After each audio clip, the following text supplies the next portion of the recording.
These are remains that were excavated from Rushen Abbey, and these date to the mid-medieval period.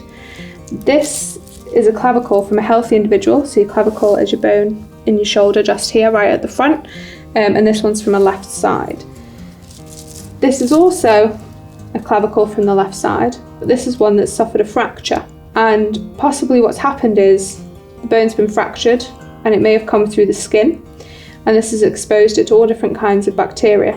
It's been set, but not correctly, and obviously we know during the medieval period there wasn't as much medical knowledge as there is now. And what's happened is the bacteria that was introduced into the bone has then caused a huge amount of infection, and you can see this by the huge amount of bone that's formed around it, and also from these little holes at the back.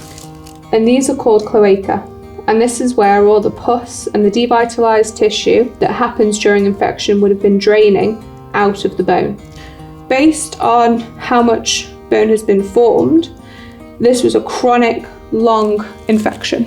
It could have taken years, so it's likely the individual lived with it. The infection would kind of go dormant and then it would flare up again, and this was a repetitive process.